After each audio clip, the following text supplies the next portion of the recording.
এই যে নবাব পুত্র, এখনো ঘুমিয়ে আসিস যে? বাড়ির কাজ করবে কে?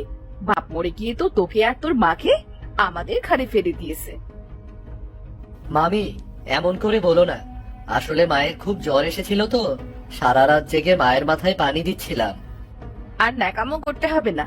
একটু জ্বর এসেছে তাই বলে সারাদিন শুয়ে বসে থাকতে হবে নাকি? শোন ছেলে, যতদিন তোর মা সুস্থ না হবে ততদিন বাড়ির কাজ তুই করবি। ভাবি, ছেলেটা ছোট, ও এত কাজ করতে পারবে না ভাবি। আমি বরং সব কাজ করে দিচ্ছি। না মা, কাল সারা রাত তুমি ঘুমাতে পারোনি। আমি ঠিক সব কাজ করে দেব মামিকে। বাবারে, এমনিতেই তোর মামা মামি আমাদের থাকতে দিচ্ছে, খেতে দিচ্ছে, আমরা কি বসে খেতে পারি বল? আমি এসব কথা শুনতে চাচ্ছি না, আমি গেলাম তবে। মা, তুমি বারান্দায় বসো, আমি সব কাজ করে দিচ্ছি। কিন্তু কোনো কিন্তু নয় মা, বসো তো।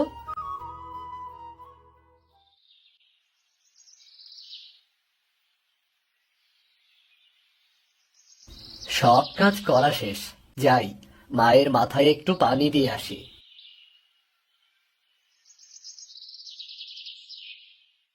মা, ও মা, তোমার খুব কষ্ট হচ্ছে তাই না? দাঁড়াও, আমি তোমার মাথায় পানি দিচ্ছি। বাবারে, তুই তো এতটুকু মানুষ, সারাটা দিন কত কাজ করছিস, আমার মাথায় পানি দিতে হবে না। তুই বস দেখি আমার কাছে। আমার মোটেও কষ্ট হচ্ছে না মা, তোমার শরীরটা বড্ড খারাপ। আমি তোমার মাথায় পানি দিয়ে মামার কাছে যাব, দেখি মামা তোমার জন্য একটু ওষুধের ব্যবস্থা করতে পারে কিনা। যদি তোর বাবা বেঁচে থাকতো তাহলে আমাদের এত কষ্ট করতে হতো না। তোর বাবাও মরে গেল, আর তোর চাচারাও আমাদের বাড়ি থেকে বের করে দিল। বলি, এখানে দুই মা ছেলে মিলে কি করা হচ্ছে শুনি? যা, দিল দিল আমার বারান্দাটা শেষ করে দিল। বলি, বারান্দায় যে পানি ফেললি, এটা কি তোর বাপের ঘর? মামি, বারান্দায় তো পানি পড়েনি, দেখো তুমি। তুই আমায় মিথ্যেবাদী বানালি, বাদুর ছেলে। শোন, আজ নদী থেকে মাছ মেরে না আনলে তোদের মা ছেলের কোনো খাওয়া নেই। আর এই যে বলি, সারাদিন তো শুয়ে আসো, তা রান্নাটা করবে কে শুনি? ভাবি, আজ না হয় রান্নাটা তুমি করে নাও না। আসলে মাথাটা বড্ড ব্যথা করছে, বসতেও কষ্ট হচ্ছে। নবাবের বেটির অজুহাত দেখে বাঁচি না।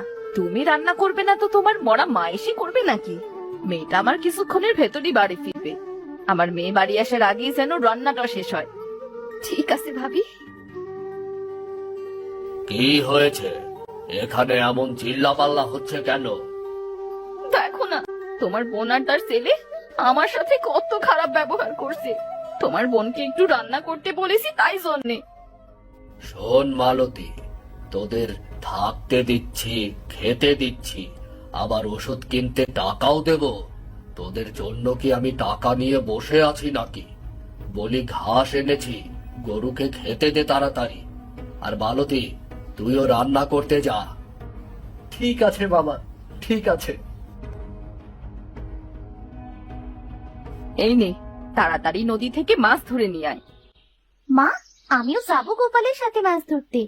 আমার মাছ ধরা দেখতে খুব ভালো লাগে। তোকে কাদা পানিতে যেতে হবে না, দেখতে পাচ্ছিস না বৃষ্টির পানিতে চারদিক কেমন পানি থই থই করছে। ভিজলে জ্বর আসবে তোর গায়ে। তবে গোপালকে কেন যেতে দিচ্ছ? ওরও তো জ্বর আসবে। গোপালের চিন্তা তোর করতে হবে না। কি রে, তুই এখনো দাঁড়িয়ে আছিস কেন? তাড়াতাড়ি যা বলছি। গোপাল কিছু না বলে একটা ছিপ নিয়ে নদীতে মাছ ধরতে যায়। সে অনেক চেষ্টা করে, কিন্তু একটাও মাছ পায় না। দুপুরের আগে এসেছি মাছ ধরতে, কিন্তু একটাও মাছ পেলাম না। আরে আরে, মনে হচ্ছে এবার ছিপে মাছ বেঁধেছে। ছিপটা টান দেই তো। মাছটা অনেক বড়, মামি দেখলে খুব খুশি হবে। মাছটা ছাড়িয়ে এবার বাড়িতে চলে যাই। এই বলে গোপাল ছিপ থেকে মাছ ছাড়িয়ে যখন মাছটা পাত্রে রাখতে যায়, তখনই মাছটা হাত ফসকে পানিতে পড়ে যায়। এই যা, মাছ তো পানিতে পড়ে গেল। এখন মামিকে গিয়ে কি বলবো? এদিকে সন্ধ্যা হয়ে এসেছে, এবার বাড়িতে যাই। গোপাল মাছ না পেয়ে যখন মন খারাপ করে চলে আসছিল, ঠিক তখনই সে একটা অসুস্থ টিয়া পাখিকে গাছের নিচে পড়ে থাকতে দেখতে পায়। আহারে, পাখিটা কত কষ্ট পাচ্ছে। মনে হচ্ছে ডালের সাথে আঘাত লেগে ডানা ভেঙে গিয়েছে। পাখিটাকে বাড়িতে নিয়ে যাই।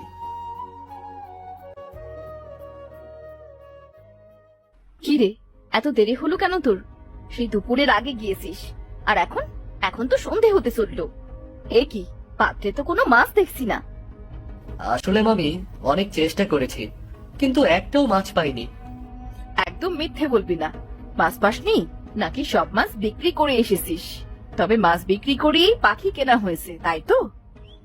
বিশ্বাস করো মামি, আমি এই পাখিটাকে কুড়িয়ে পেয়েছি। আমি মাছ বিক্রি করিনি, আমি মাছ বিক্রি করিনি। ভাবি, ছেলেটার কান ছেড়ে দাও না। ও তো বললো সিপে মাছ ওঠেনি। বেরিয়ে যা, আমার বাড়ি থেকে বেরিয়ে যা। আজ থেকে এ বাড়িতে তোর কোনো জায়গা নেই। আমি কাউকে বসিয়ে বসিয়ে খাওয়াতে পারবো না। ভাবি, এখন তো সন্ধে হয়ে গিয়েছে, ছেলেটা যাবে কোথায়? সেটা আমি বলে দেবো নাকি? যেদিন থেকে এই বাড়িতে এসেছো তোমরা, সেদিন থেকে আমার কপাল থেকে সুখ উঠে গিয়েছে। ঠিক আছে ভাবি, আমি আমার ছেলেকে নিয়ে চলে যাচ্ছি। ভাবি, তোমাকে আর আমাদের জন্য কষ্ট পেতে হবে না। ফুপি, তুমি গোপালকে নিয়ে কোথায় যাবে? তাছাড়া এখন তো সন্ধে হয়ে গিয়েছে, তোমার শরীরটাও তো খারাপ। তুই চিন্তা করিস না মা, বিধাতা ঠিক একটা ব্যবস্থা করে দেবেন। এই বলে মালতী সেখান থেকে গোপালকে নিয়ে চলে যায়। তারা হাঁটতে হাঁটতে অনেক দূর চলে আসে। মা, পায়ে খুব ব্যথা করছে, আর যে হাঁটতে পারছি না।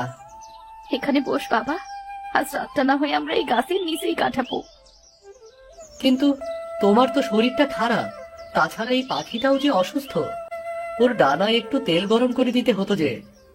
কি আর করবি বল বাবা, পাখিটাও যে হতভাগা, এমন জায়গায় এসে পড়লো, না পেলো একটু সেবা, না পারলো কিছু খেতে।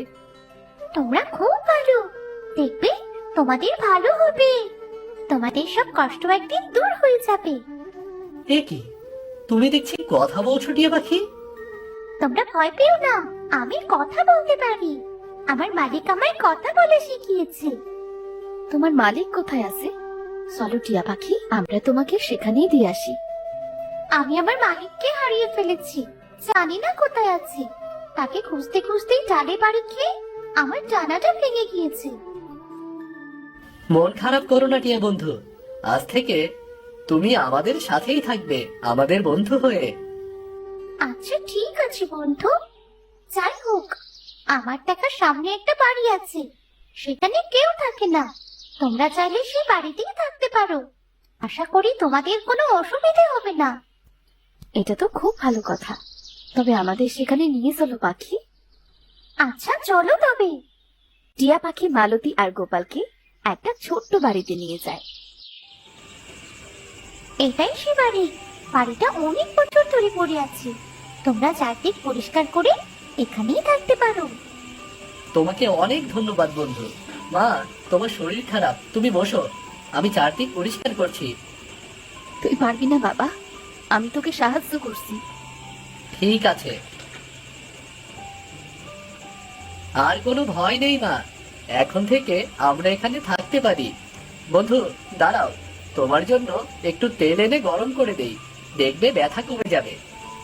কিন্তু তেল কোথায় পাই বাবা? পাশে তো অনেক বাড়ি আছে, গিয়ে দেখি কেউ একটু তেল দেয় কিনা।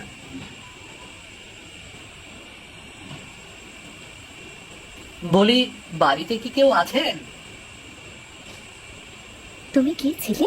তোমাকে তো চিনতে পারলাম না। আসলে আমাদের কোনো বাড়ি নেই, তাই আপনাদের বাড়ির পাশে যে খালি বাড়িটা ছিল সেখানেই থাকছি। বেশ করেছো বাবা। তা তোমার কি কিছু লাগবে? আসলে আমার একটু তেল লাগতো, 2 দিন পর আমি সব শোধ করে দেব। নাও, তোমায় শোধ দিতে হবে না। ধন্যবাদ আপনাকে চাচি, আচ্ছা আসি তবে। গোপাল সেখান থেকে চলে যায়। বাড়ি এসে সে তেল গরম করে পাখিটার ডানায় মালিশ করে দেয়। পরের দিন মা, আমাদের তো খাবার জন্য কিছু জোগাড় করতে হবে, আমি দেখছি কেউ আমাকে কাজ দেয় কিনা। তোর কষ্ট সে আমি আর সহ্য করতে পারছি না বাবা। কেঁদো না মা, দেখবে একদিন সব ঠিক হয়ে যাবে। বন্ধু, তুমি মায়ের কাছে থাকো, আমি আসি।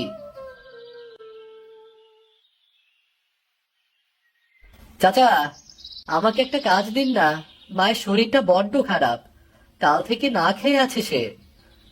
এত করে যখন বলছিস, নে, জমির আল কেটে জমিতে সার দিবি, সাথে ঘাস পরিষ্কার করবি, কেমন?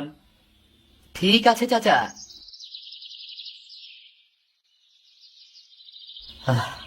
অনেক কষ্ট হয়ে গেছে, না আর না বসলে হবেই না। আমাকে ঘাস পরিষ্কার করে সার দিতে হবে জমিতে। বাহ, খুব সুন্দর করে কাজ করেছিস তো তুই। এই নে টাকা। আমি আসি তবে। গোপাল টাকা নিয়ে বাজারে যায়। সে তার মায়ের জন্য কিছু ওষুধ কিনে, এরপর চাল ডাল কিনে বাড়ি ফিরে আসে।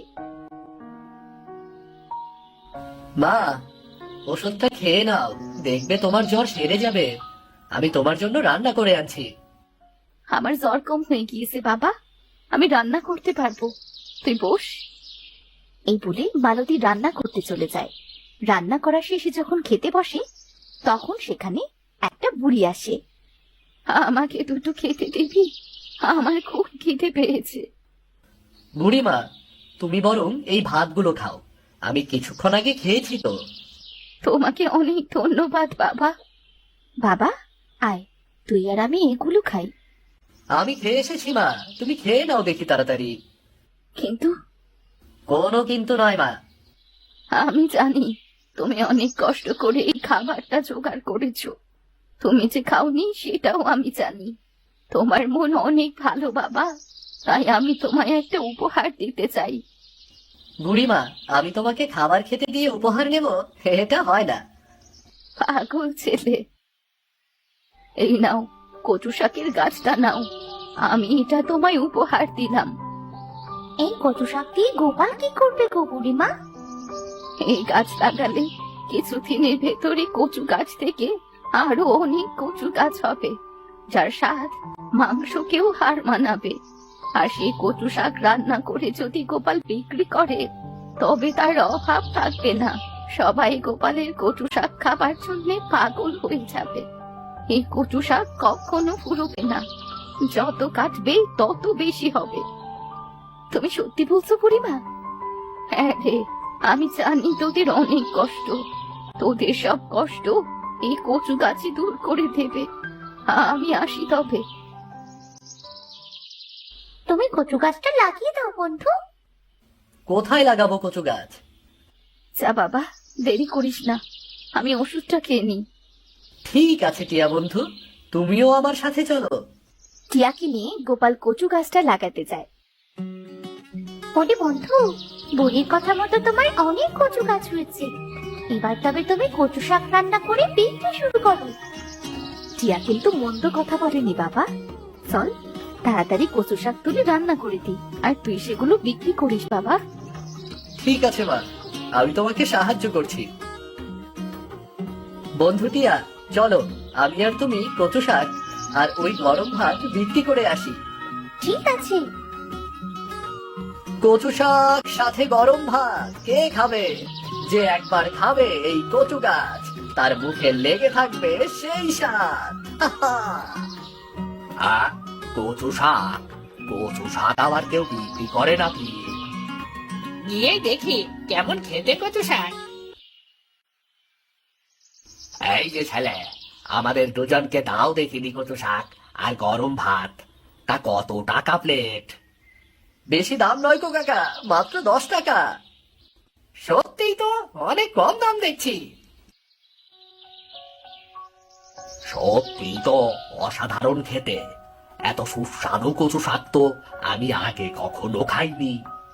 তুমি ঠিক বলছো ভাই, এই কচু শাক তো মাংসকে হার মানিয়ে দেবে। আমাকে আরো 1 প্লেট কচু শাক ও ভাত দাও তো দেখি। আমাকেও দাও বাবা, এ তো খাবার নয়, যেন অমৃত। গোপাল জামাল ও আকবরকে আরো 2 প্লেট কচু শাক দিয়ে ভাত খেতে দেয়। আস্তে আস্তে কয়েক গ্রাম গোপালের কচু শাকের কথা ছড়িয়ে পড়ে। গোপালের দোকানে কচু শাক খাবার জন্য মানুষ লাইন দিয়ে দাঁড়িয়ে থাকতে শুরু করে। মা, ভাবছি এবার দোকানটা বড় করে দেব। বুড়িমার আশীর্বাদে এখনকার কচু শাক তো কখনো ফুরায় না, যত রান্না করি ততই বেশি হয়। তুই ঠিকই বলেছিস রে বাবা, প্রতিদিন কত লোক তোর দোকানে কচু খেতে আসে, এতটুকু দোকানে কি আর ভিড় সামলানো যায়? তোমাদের তো এখন আর কিছুর অভাব নেই। তুমি ঠিক বলেছো টিয়া বন্ধু। এখন থেকে কচু শাক বিক্রি করে যা আয় করব তা গরিব দুঃখীদের মাঝে বিলিয়ে দেব, যাতে আমার মতো কেউ কষ্ট না পায়। গোপাল বন্ধু, বুড়ির দেওয়াই কচু শাকে যেন জাদু আছে। দেখো তোমার ভাগ্যটা কেমন বদলে গেল। আচ্ছা, তুমি দোকানে যাবে না কচু শাক বিক্রি করতে? হ্যাঁ যাবো তো, তুমিও চলো। এখন তো আমি নিজেই রাঁধতে পারি ভাত আর কচু শাক। নে বাবা, তাড়াতাড়ি দোকানে চলে যা। গোপাল তার মায়ের কথা মতো কচু শাক নিয়ে দোকানে চলে আসে। এরপর রান্না করে বিক্রি করতে শুরু করে। গোপাল কিছুদিনের ভেতর বড় একটা কচু শাকের হোটেল দেয়। গোপালের নাম গ্রাম থেকে শহরে ছড়িয়ে পড়ে। আর আস্তে আস্তে গোপাল অনেক ধনী হয়ে যায়। সে গরিব দুঃখীদের নানান ভাবে